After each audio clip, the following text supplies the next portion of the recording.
Hello everybody, a heartfelt welcome to all my fellow engineers. Today we are going to discuss line sizing and hydraulics in the chemical process industry, part 1. My name is Mihir Patel. Now I'll give a brief introduction of myself. I'm a chemical engineer with a master's degree from USA. I also have PMP degree as well as TV suit certified functional safety professional certificate. I have more than 35 years experience in the chemical process industry. I had the good fortune of tutoring and mentoring many process engineers. With God's grace, I'm author of Mihir's Handbook of Chemical Process Engineering, and I worked in many premium consultancy firms. Now, the hydraulics webinar is voluminous. That's why again I've broken it into two parts so that the participating engineer can view each at his own convenience. The first part basically, as can be seen, introduction, definition, softwares, types of hydraulics, inputs required for hydraulics. Then second part is pressure drop, typical velocities, control hydraulics, pump and PSHA hydraulics, flow assurance and cross-country two-phase pipelines, and outputs from hydraulics. Now introduction. So back to basics. Now here the participating engineer should be familiar with what is a chemical process plant, what are hydraulic calculations and why they are required. Now the learning objectives are, as I have explained, definition of hydraulics, softwares, types of hydraulics with examples, input required, pressure drop, typical velocities, and finally you have flow assurance, special considerations, output from hydraulics. These are the learning objectives which we'll review in detail in today's webinar. So today's webinar, as I have explained, will be on part 1. So this is the part 1. Part 2 will be a separate webinar covered. Now we go to definition of hydraulics and when conducted. Now transportation of liquids, gases and two-phase fluids is economical, one of the most important aspects of plant design. Oversized lines as well as undersized lines are equally undesirable. For gas and two-phase lines, particular attention is to be given to the effects of changes in operating pressures, temperatures and gas composition within the piping network. Hydraulics are carried out very early in a project phase. During issue of first revision of PNIDs, these established line sizes represented PNIDs.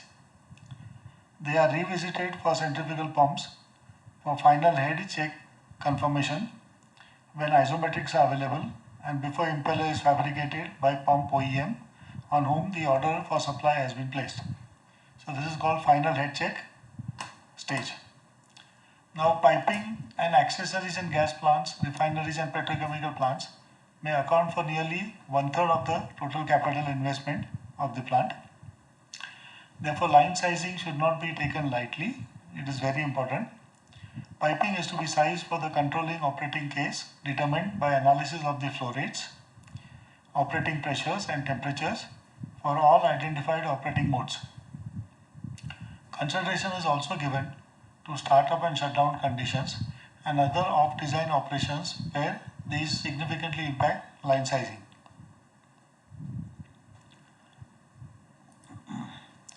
Now what are hydraulics?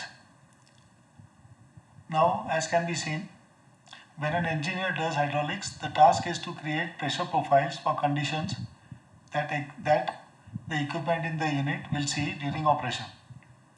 This means that pressures and pressure drops are calculated for various expected operating flow rates. So you have normal flow rate, which is defined as 100% of the heat and material balance flow rate. Turn-up flow, which is maximum rated capacity of 110 to 120% of normal flow. Also, the turn-up flow is also called, as I mentioned, design flow or rated flow, which allows for response to process upsets and covers uncertainties in final plant layout in a new design.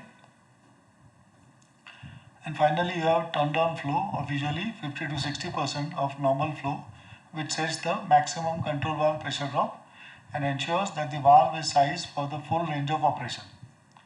The hydraulic analysis should also be done for various operating cases and conditions. For example, you may have start of run SOR and end of run EOR. You may have summer winter variations, different expected feeds, regeneration, as is the case in let's say fluidized catalytic cracking, or in any equipment where the catalyst is being regenerated. Then you have plug reactors, etc.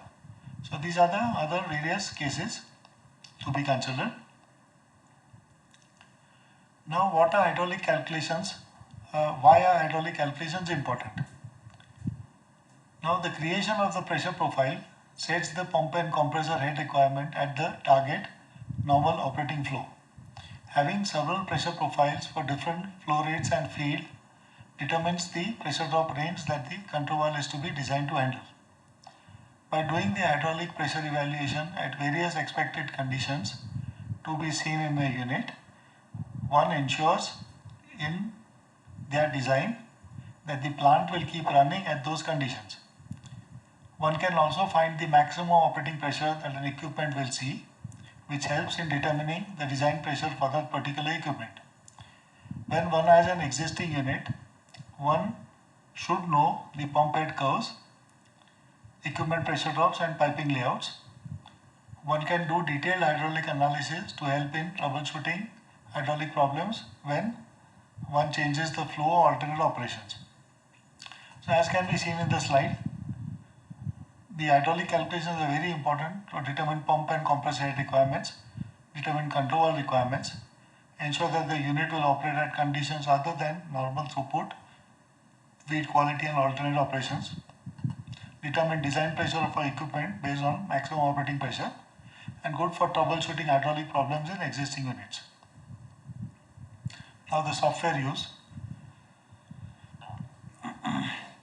Now pressure drop calculations can be carried out in software like Aspen HiSys, Pro2 or Promax. Additionally, most engineering firms have in-house hydraulic pressure drop programs developed which they use for the projects. Now we have provided hydraulic calculation template in May's Handbook chapter 40 as below, so that the process engineer can use these in their work.